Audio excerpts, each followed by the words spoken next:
What's up, scumbags? We thought you'd come back for more. Mutie, you can't talk to the audience that way. If you insult them, they'll stop watching. Besides, you need to be more concerned about your breath. What do you mean? They are scumbags. My kind of people. If you say so. Why don't you let me show you how it's done? Welcome back, mutants. I've missed you. We have plenty in store to share with you in an all-new episode of Muticia's Movie Morgue. Tonight we present to you Roger Corman's The Terror. You mean the conspiracy of the terror? Who was the seventh director? Roger Corman doesn't want you to know. There was no seventh director, Mutie. Even if you count Corman, there were still only 6 directors. Nevertheless, in tonight's episode, I try to get the boss, Mr. Magic, to let me produce a new intro for Movie Morgue. Mutie here is preoccupied with his conspiracy theories. Martina gets a show, and the new PA, Juan, the PA, wants to be an actor. Most of all, don't forget the conspiracy. They don't want us to know, but they're all in on it. Corman, Coppola, Nicholson, all of them. Speaking of Roger Corman, tonight's episode is dedicated to the great director-producer Roger Corman and his lovely wife, Julie. Roger has made over 100 films in Hollywood and never lost a dime. He is an inspiration to independent filmmakers everywhere. So without further ado, let's get the movie going so Mutie can go brush his teeth. I brush my teeth every bicentennial. Ew.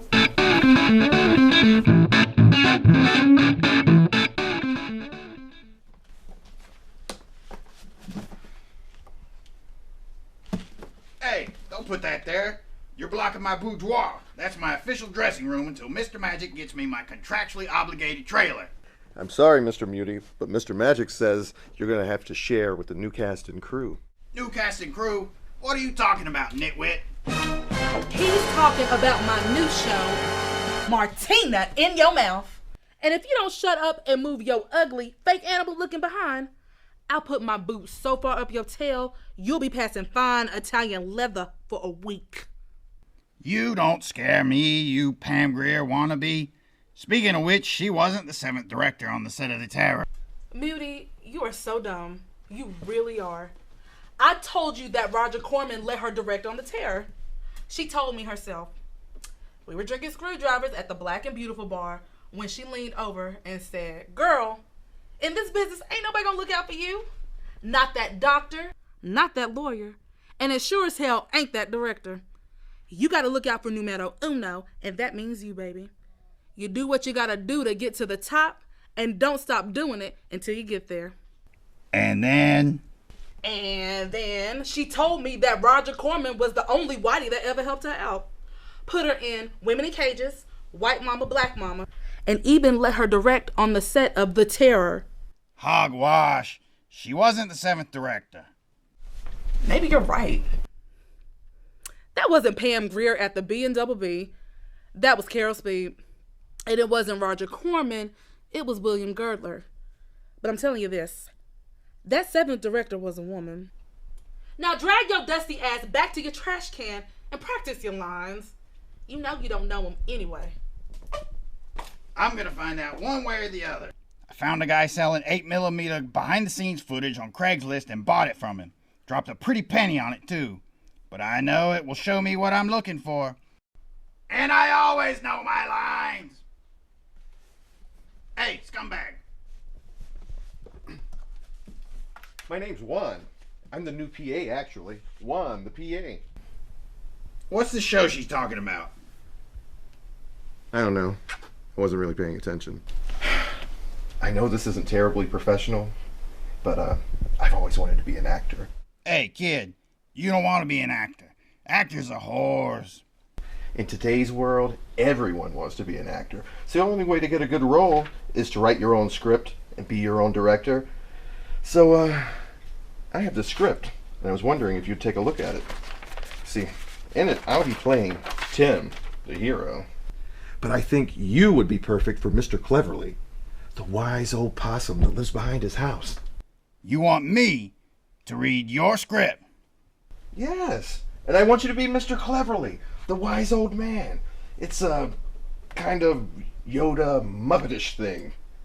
Do you read Joseph Campbell at all?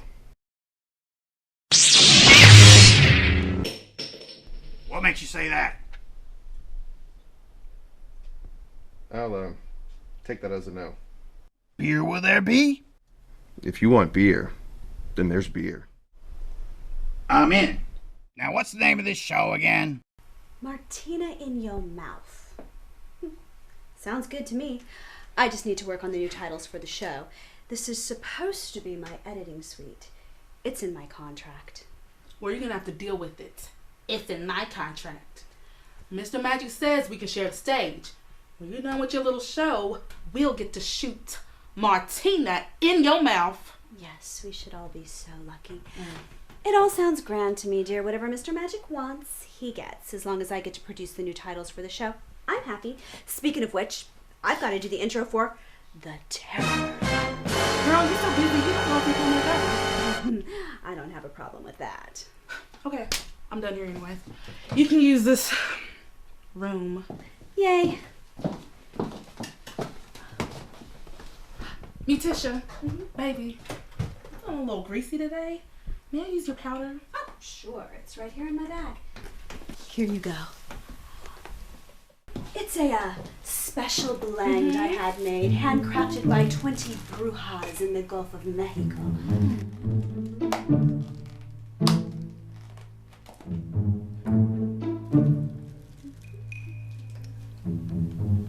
Okay, toodles. I'm going to do the intro from here today.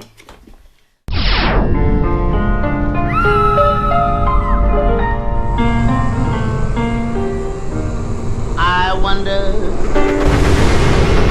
my little darling, 10, where can 9, you be 8, 7, again 6, tonight? 5, 4, While 3, the moon. Welcome back, minions and maniacs. It's time for another fiendish episode of Muticia's Movie Morgue.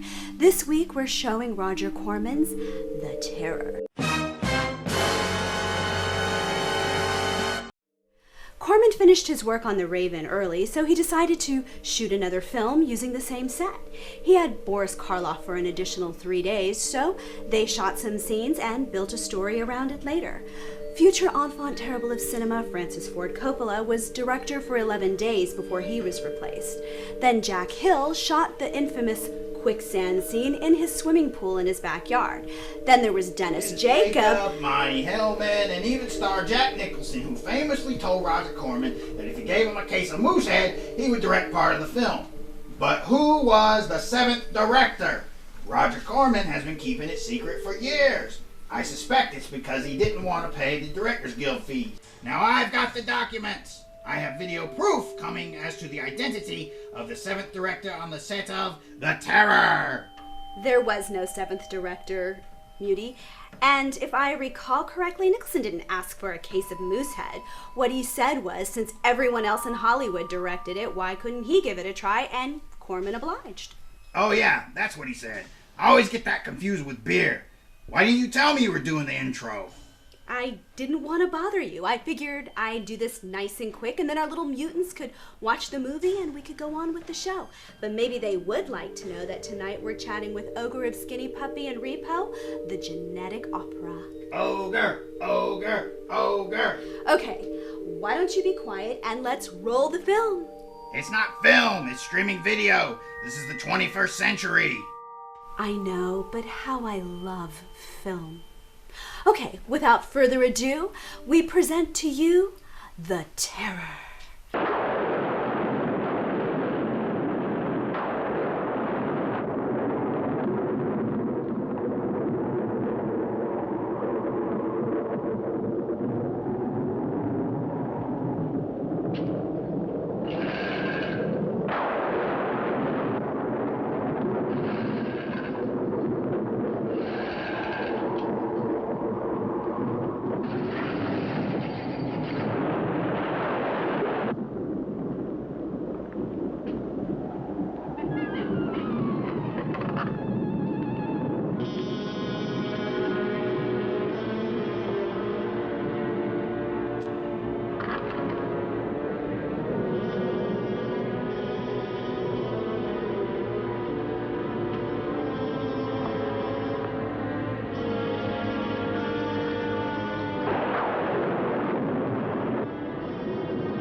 return to the movie board. There's this part of Sally, the water girl. It's a love interest, actually, for Tim, the hero, played by me. It's not so much a physical love scene, it's more symbolic. The star, the virgin, the mother, the maiden, the whore. It's a Jungian thing. Did you say you've never acted? Yeah, that's right. Wow. You'd be perfect for this. You have a captivating look. You just need a good reel. All you have to do is film a few good scenes, upload them to your website, and the next thing you know, you'll need cheapskate repellent to keep the casting agents off of you. In fact, there's a good scene in Roscoe, Bob, and Jim. It's a love scene with Tim, the hero, played by me. I mean, it's a metaphorical love scene. I mean, we keep our clothes on, but we kiss. And this would be great. Casting agents love sexy scenes. Yeah, sure. Yes? Yeah. Well, I mean, all we have to do is finish today's show, then the Martina thing. After that, the stage is all ours. What Muticia doesn't know won't hurt her. She's right behind me, isn't she? Hi. Yes, you were saying stupid things and I had to hear them, but I forgive you. Do you know if my wardrobe's ready for the quicksand scene? Yes. Or no. Or maybe? I don't know. I was just showing Cinder to the dressing room. Aren't you going to introduce us? Oh, of course. This is Muticia, the Movie Goddess, the host of the show. Nice to meet you, dear. And this is Cinder, the new movie model. Charmed, I'm sure. Yes. Movie model? That's right. Mr. Magic is trying to cut some costs, so he's trying some alternate methods of filming the show. Instead of forcing you to film so many scenes for each episode, he's going to have the movie model hold title cards instead. This way you don't have to work as much. Cutting my scenes in pay scale, no doubt. Well, he better not cut my new intro for the show, or there'll be HE double hockey sticks to pay. Juan, why don't you run along and see if my wardrobe's ready for the terror skit? But Oh no, I'll take the lovely Miss Cinder to her dressing room. Thank you. Run along now, yes. Gee, thanks. Oh, you're welcome, dear. Now that you're part of the Movie Morgue family, I take care of all of my little mutants. Look at that. Are these your cue cards? Oh, wow. And they're in all caps. That's just so precious. Yeah, and he even showed me how to hold them, like this. Don't you look lovely, dear? You know, you look like one of those underwear window models that everyone looks at and thinks is nothing but a hollow mannequin, and then you move and then, surprise, you're real. You are so smart. Yes. Now, I don't want to take up any more of your time, and I need to get back to making my titles, so let's get you off to your dressing room because you need to get into your dressing room and powder your face. You're looking a little... Oh my. Thanks. Oh, kisses. Hugs, lots of hugs.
Return to the movie board. Todd. Mr. Magic sent me to get the fake rocks. Hello? Who are you down here? You know what? Whoa! I'm Juan. PA. Which one? I'm not really a PA. I'm an actor. I also write, produce, and direct. Actors are whores. What are you doing here? I'm here for the fake rocks. Their effects? For the castle skit? So you're the scum-sucking communist twinkle-toed bitch come to steal all my secrets. I'm just the PA. Did I mention that I have a script? In fact, there's a part in it. Crazy Todd. And I think you'd be perfect for it. Well, why didn't you mention that at the beginning? Your rocks are over there by the sink. That you can have. But not this. My special effects secrets. Written by Da Vinci himself in goat's blood, backwards in a mirror. You tell Magic, if he ever wants these, you'll have to meet me in hell. Okay. Well, would you mind reading my script? I mean, like I said, Crazy Todd. That's you. It has your name all over it. I don't read scripts. I already lived it. Do I have to get an agent too? Maybe a therapist is more in line. A psychologist, perhaps? Really? Now why would you say that? Hey, can you add me a new line? Something like, choke on 'em, choke on 'em. You know, like Rhodes from Day of the Dead. It'd be an homage. You know what that is? It's French. It's here! It's here! My behind-the-scenes footage for The Terror is here! Now I can find out who the 7th director was! Hey, Red! You were in LA in 1963. Do you have any idea who the 7th director was? No. And please just be ready for your skit. Practice your lines. I know my lines! Uh-oh. The magic phone. That means the boss wants to talk. Aren't you gonna answer it? Oh, look at that. I've got a chip. I better go get that fixed before the next skit.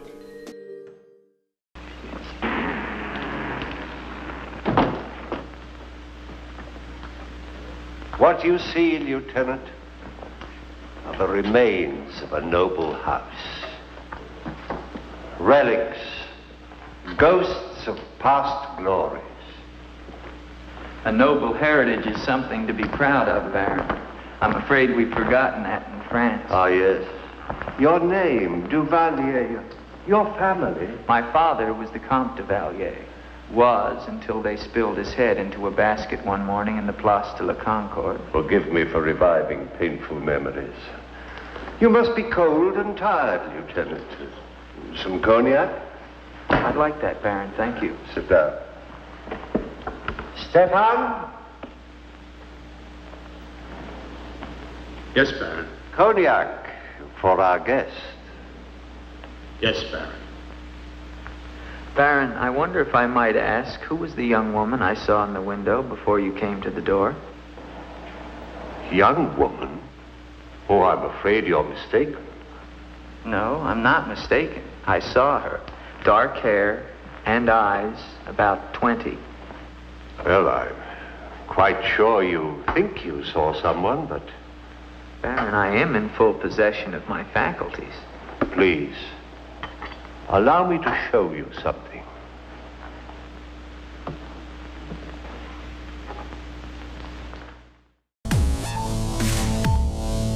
We now return to the Movie Morgue. What are you still doing here? I told you you're blocking my boudoir. Lucky for you, I'm on my way to watch this ultra-rare 8mm behind-the-scenes footage from the set of The Terror. 8mm on DVD. That's some fugazi conspiracy theory, like that time you saw chemtrails outside the studio. It's a transfer to DVD from an 8mm source, you loudmouth wig stand. And those were chemtrails, you mindless dolt. If I hadn't convinced Brentoville Central to turn on the air conditioning, we could have been poisoned with Agent Orange or syphilis or some other horrible disease that sounds like a James Bond villain. So thank me for saving your worthless hide and your horsehair weave. I'm not playing with you today, Mutie. Taping of my new show starts in 3 hours. I'm just waiting for the Grips to take out the trash. And by trash, I mean you and your budget rental vampire ripoff show.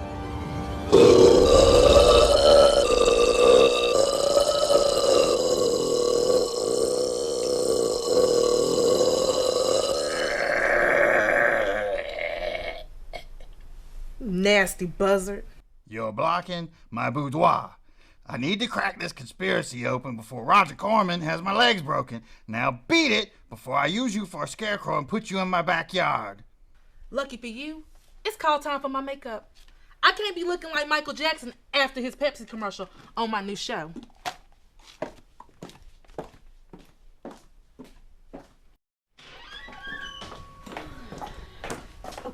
Oh, honey, you completely missed that spot. It's right up here. What? Trust me, it's Grease Slick City up there. The video camera sees into shadows more than film. You have to powder or you'll blind half the viewers. Powder, powder. Go away.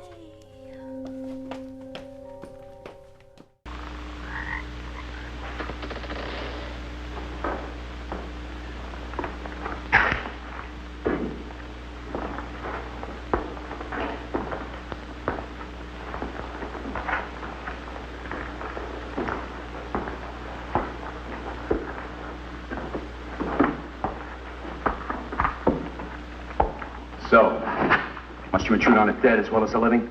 If I intrude, Stefan, I shall leave it to my host to so inform me. Why have you come to Castle Von Lepp? What do you want here? You seem to have things strangely confused in your mind. You're the servant, not I. I'll ask the questions.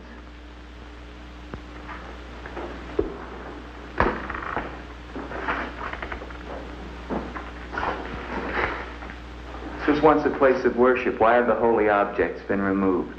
The Baron ordered it. When his wife, the Baroness Ilsa, passed away. Then this became her tomb? No, just the entrance to it.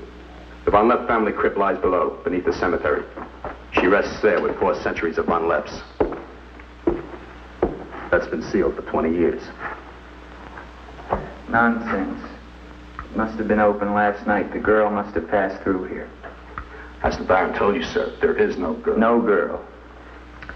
Well, we shall see. Come with me to the stable, Stefan. I wish to attend to my horse. Wait, Lieutenant. That's what I came to tell you. Your horse is gone. Apparently it bolted during the night. Impossible. You're lying. Why? No, sir, I'm not lying. Hear me well, Stefan. I'm sick of all of these lies. First the old woman, then the Baron, and now you. The old woman, you mean? Never mind. What about my horse? I shall get you another one from the village at once, sir. Believe me, Lieutenant, I have no desire to interfere with your departure from this castle. You seem very anxious to be rid of me. Is it because you're afraid I might find out about Eric? Eric? So there is an Eric. That at least was not a lie. Lieutenant, please, don't involve yourself in these dead matters. There is nothing here but an old man and his decaying memories. I beg of you, leave him in peace.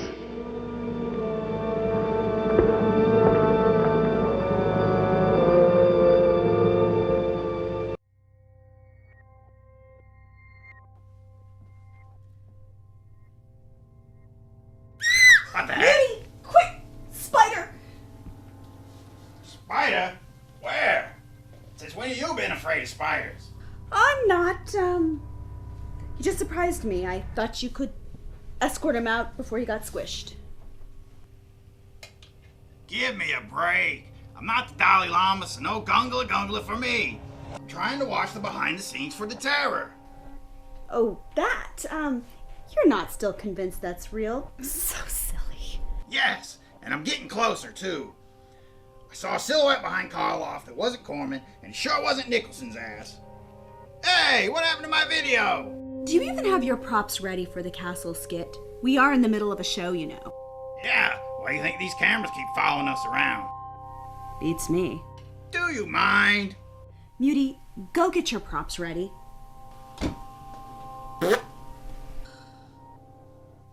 And a cyanide capsule for me?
told. There is only one way.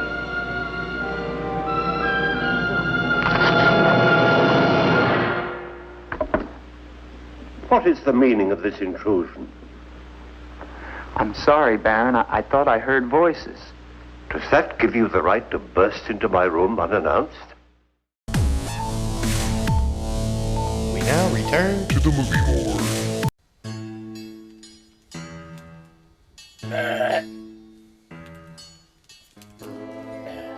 Todd! Todd! Are you down here? Want a cookie?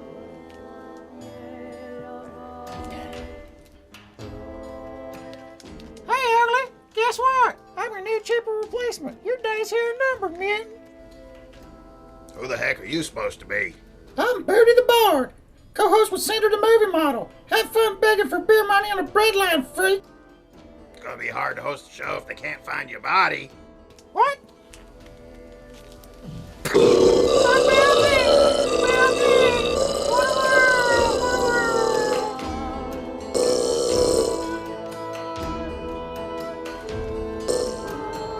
Nice knowing you.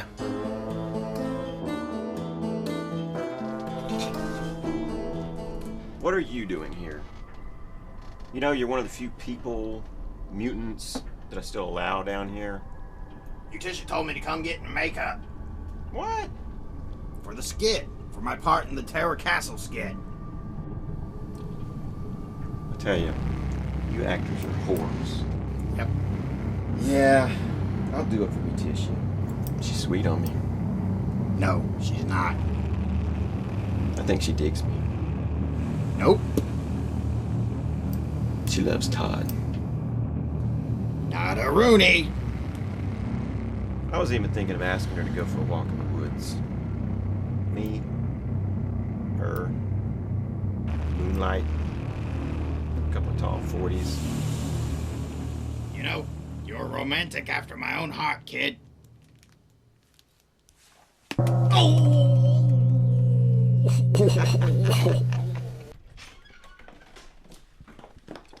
Oh, my goddess. Oh, what now? You completely missed it. What kind of powder are you using? It's not going to work on a modern set, my dear. We simply can't allow it. Here, try this. It's my special brand. Oh.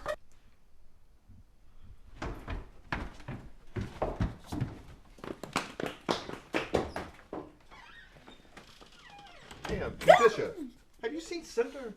She's a half hour behind, and I mean, we were supposed to have shot her stuff on stage 2 already. I mean, No idea. She said something about needing to powder her nose, and I haven't seen her since. okay, well, you're due on the green screen set and wardrobe in 5 minutes. By the way, I'm not just a PA. I'm really a writer. Of course you are. Well, I'm an actor, but I also write so I can get the good parts, and I direct so I can make sure it gets done. But I had this part. It's Sally, the water girl. You would be perfect for it. It's a thoughtful story about a young woman's journey of self-discovery. Oh, well, that's a kind offer, but I don't read unsolicited scripts. Now, why don't you get back to work instead of soliciting the cast while we're trying to do a show? I need to pipe an Ogre satellite feed, and you're distracting me.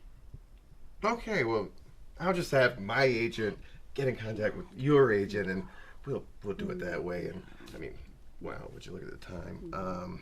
Yeah, I'm just gonna go. Exit stage left or to the right, even. Yeah. Okay. How about that young Jack Nicholson? Who knew that he would be such an acting tour de force in his career? Roger Corman sure had an eye for new talent. And speaking of talent, few in the music industry have shown the longevity and creativity of our special musical guest, the one, the only, Ogre of Skinny Puppy. Hey, Muticia. Nice to talk to you today, and thanks for showing interest in Skinny Puppy and, of course, Mad Monster Party. All of your fans want to know where you draw your creativity and your inspiration from for your live shows. Well, Muticia, funnily enough, this show is dealing with mutations, and the mutations that will soon be arising from the Fukushima disaster.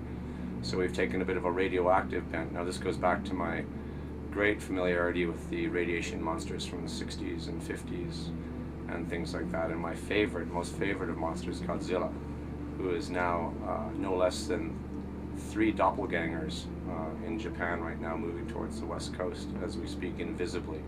So a lot of what I do comes from both my own past, which was somewhat abusive, and my desire to kind of learn and go between the lines of the mainstream media and what's being obfuscated and hidden away from us. And these dangers are truly monstrous in a lot of ways, and have kind of inspired me, be it environmental or the treatment of non-human apes, animals, things like that, to environmental disasters that have been certainly building in momentum as the years have gone on for my 30-year career. So there's a vast amount of inspiration. I think the only time I didn't have any inspiration was when Clinton was in office, and that was when the band had taken a bit of a hiatus. But once Bush came back in, the doors were flooding again, and Pandora's box was open. So a lot of it comes from that, and also from my great love for monsters, makeup, and both the pathos and the sociopathic nature of these monsters. So I like to try and transform myself on stage and create a spectacle for our fans, which has grown and grown and grown over the years to what you see tonight. What has it been like watching Repo, the genetic opera, become such a cult hit over the years? Well, Repo has been a bit of serendipity for me. I was lucky enough to get the role of a face-stealing rapist, which when I heard, I originally jumped up and down and screamed at the chance to do. I'm very surprised that it has become the cult classic it has, and obviously very glad it has. I mean, I think Darren Bousman and Terrence Zunich, who wrote the original, wrote the screenplay to Repo, and Terrence Zunich, who wrote the original play for Repo, deserve a great amount of credit for the amount of kind of moxie they had in pulling it off and making it happen. And it was very ground roots in the sense that they took it around via theaters and did kind of a roadshow, much in the same way that we do this spectacle, and took it to city and sold it to everybody, and kind of created the cult following that it has right now. And cult following, anything only exists if you have a connection with your fans, and Repo certainly has that as well. The very eclectic cast that we had on the shoot was, I think, one of the things that is propelling it now into kind of that cult legendary status. It was just wonderful to work with Sarah Brightman, who my ex-wife's mom was a huge fan of, Paris Hilton, Anthony Head, of course my bud Bill Moseley, who's amazing, who when I was younger I giddied to while watching him do Chop Top and Texas Chainsaw 2, and who else is in it? Of course Paul Sorvino, our father. I never thought I would have a chance to work with someone of that caliber. So for me, it was probably one of my top 5 experiences in the world, being able to go into a makeup chair. I'd read in monster magazines, especially Famous Monsters of Filmland, from our favorite genre leader, Forrest J. Ackerman, rest in peace and bless his heart, who gave me as a child great insight into makeup and monsters, and especially when Planet of the Apes came out, I was completely engrossed with the idea of prosthetics. And I would read about how actors hated the idea of getting up so early in the morning to go down to the set and get in the makeup chair long before the other actors would come in and get their makeup applied. And I found myself in Toronto in October of, I believe, 1997, waiting at 4 a.m., giddily running around my apartment room and getting chauffeured down, not for special, because I'm a special case, but strictly for liability reasons, to the studio to be put in a makeup chair and have the makeup applied. So it was a really fun experience, and I can certainly see why it is a cult classic. The fans have embraced it. They've taken it on through these shadow casts, and hopefully it'll live on and live on and live on. And when I keep seeing it, it keeps getting better and better as time goes on. So, being a member of the Mad Monster family, what are some fun stories that you can share? Well, Mad Monster is kind of a unique convention in a lot of ways, where they actually try and create content and unique experiences for people while they're there. So I've had nothing but fun with the Mad Monster group, and with Eben, Jomo, and all the people that work with Mad Monster. I've had nothing but, it's almost like, to me, my second family within this convention world. I think one of my favorite nights was working with Rob Zabrecki, and we judged not a talent show, but a costume contest, and somewhat of a talent show too. But having him do it, we kind of did it the opposite way of what most people would do. We ended up asking the most benign and gentlest of questions, not horrific questions, but just offbeat questions, because he does kind of a Dadaist. I should kind of paraphrase that. Rob Zabrecki is a magician who works at the Magic Castle, who does now he does the seances at the Magic Castle. He's taken over from the 60 some odd year old gentleman who used to do the seances, and his magic show is based more on Dadaist aspects in art. So one of the things I loved was he came on, he brought a box with him, came into the audience, immediately went over to somebody in the front row, this woman, handed her the box and said, "Hold on to this box, don't do anything, just hold it, don't touch it, don't open it, just hold it." And he started doing his act, and varying times throughout the act to say, "You still holding? Is it okay? Anything move? Okay, hold that box, don't open it." And at the end of the show, he just ran up, grabbed the box, and ran out with it, and that was it. So his show was amazing, and so I think what's great about Mad Monster is the caliber of artists that they get to come and entertain people. When I saw that show that night, the room was full. We also did a great panel on Forrest J. Ackerman, I think at Mad Monster once, which was a lot of fun to do with Jomo. So again, it's family, it's a good time, come to it. Thank you so much for your time. Remember, Muticia loves you, and I'll see you at the Mad Monster party. You bet, Muticia.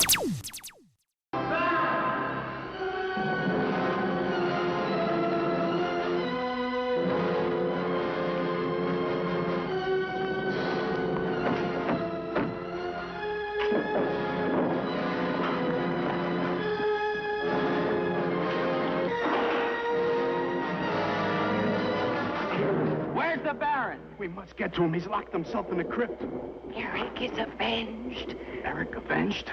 She's used the girl as a puppet to drive the Baron to suicide. But why? She thinks it was the Baron that killed her son. She never knew it was you. What do you mean? He killed my Eric. Eric is her son? You murderer! No, wait! Don't you see now it was all a lie? The Baron did return that night to find Eric with the Baroness, and he did kill her. But there was a struggle, and in the fight, it was not Eric who died, but the Baron. I killed the Baron. Then Eric is still alive? He took the Baron's place, and for 20 years, no one has known. But he took the Baron's place in mind as well as body. In his mind, he is the Baron von Lepp. The crypt. She's told him to flood the cellars. Now they'll both be killed. Eric. Flood the cellars? How? There's a tunnel that leads from the sea to the crypt. Come with me. We now return to the Movie Morgue.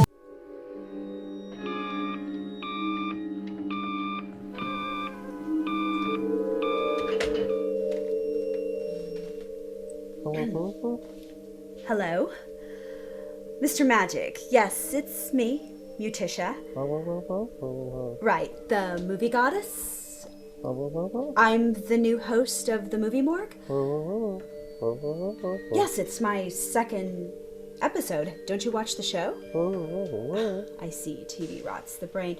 Well, really, sir, all I wanted to talk to you about was the new title sequence for the show. Yes?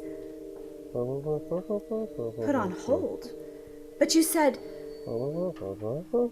Yes, I see. Well, thank you for your time, sir. I better get back to today's episode.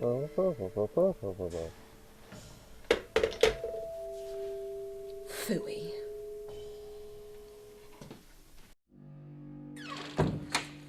How does it look now?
Do you understand?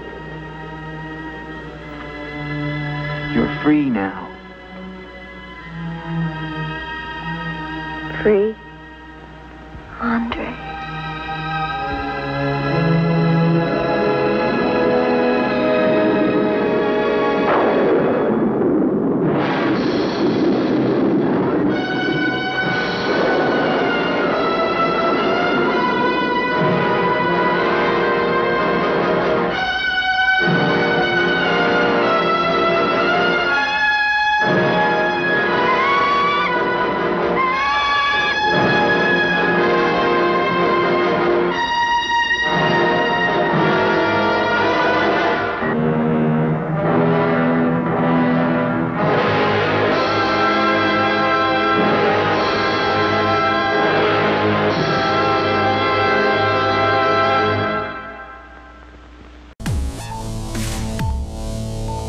Return to the Movie Morgue. Here are the script changes. What script changes? I don't know about any script changes. Okay, well, then why don't you go tell you-know-who, waste 5 minutes of his time for him to tell you to just do your job, stop standing around with your mouth open, wasting daylight in film instead of shooting the show. You're right. He doesn't have to be bothered with any of this, so I'll hand out the new pages. Oh. What do you want, you stupid rock? There's no fake rock yet, Todd. That's for the ending. And it's supposed to be a giant rock. Well, it'll get bigger if you rub it. Or if she rubs it. Because if you rub it, nothing will happen. So just call me when you want me to drop it. No rubbing, please. Gotcha. And there never will be, but that's not what you wanted, was it? Mutie, what are you talking about? I found out who the 7th director of the Terror was. Someone wanted to hide the truth so much that they stole my DVD. Fortunately, I already copied the files to my laptop. Now I have video evidence of the 7th director.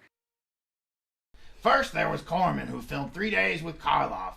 Then there was Hill, Jack Nicholson. This is all common knowledge, Mutie. And there was a young makeup girl working for Roger Corman at the time, Tisha M.G., seen in this behind-the-scenes footage, filmed by Francis Ford Coppola's wife. Cognac for our guest. Hey, we're out of cognac. We are out of cognac. We ain't got no cognac. Oh, hell. Tisha M.G. Talk as now. in Muticia the Movie. I knew it. You no good backsliding weasel. Who, me? Who, me? My mama said all you actors are hoes. I thought you said this part would be perfect for me. I just talked to this crazy white girl who looks like she came from a Rick James party circa 1981. And she tells me you offered her the part of Sally, the water girl. I thought you said I'd be perfect for it. I would never do something like that. Why would I offer the same part to more than one woman? I mean, that makes no sense. You know, this is funny. This is funny. I told you that you would be perfect for this role. What are you doing? Going around offering the part to every hoochie mama skanko that walks by?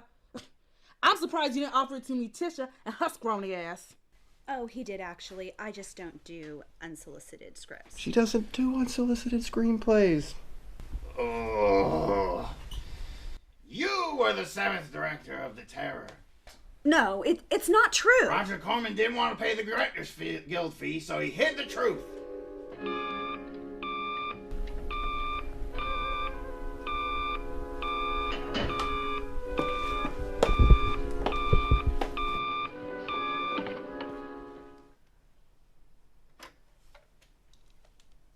Hello? Yes?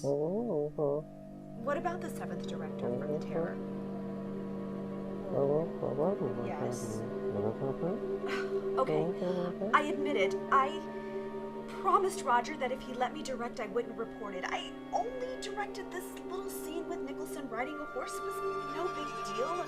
There was a gap between directors when Coppola left and Hill had just finished, and we were running out of people to work on the film, so I told Roger that I always wanted to direct, and I offered to do it for free, and Corman gave me the chance.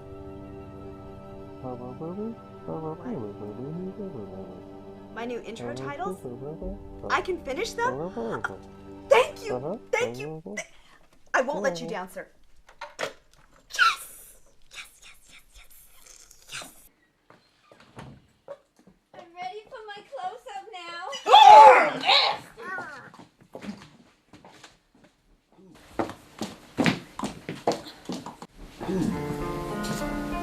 Hey, Dom. Hi. You want to go for a walk in the woods? Oh, sure. I wonder, my little darling. Thank you for joining us, Where faithful can mutants. you be? We hope that you enjoyed this week's presentation of Roger Corman's The Terror. Special thanks to our musical guest, Ogre of Skinny Puppy. We look forward to seeing him and you at the Mad Monster Party. Thank you, Muticia, for telling the truth about the terror and setting us free. Now, if only we can do something about those chemtrails. Thank you, Roger Corman, for setting the example and showing the way an independent filmmaker can work outside of Hollywood and still influence the entire system. Thank you for 50 years of Carnosaurs and Poe flicks, car crashes, and Frankenstein Unbound. We look forward to what the next 50 years and Roger Corman may bring. That's all for tonight from the Movie Morgue. Good night, my little mutants. And remember, whatever you're watching, I'll be there. Baby, I've been through Lover's Lane. I've been making life just the same. I've been traveling for miles around, trying to find the one I love, call my own. I wonder, well, well, well, little baby, will you think of me every day?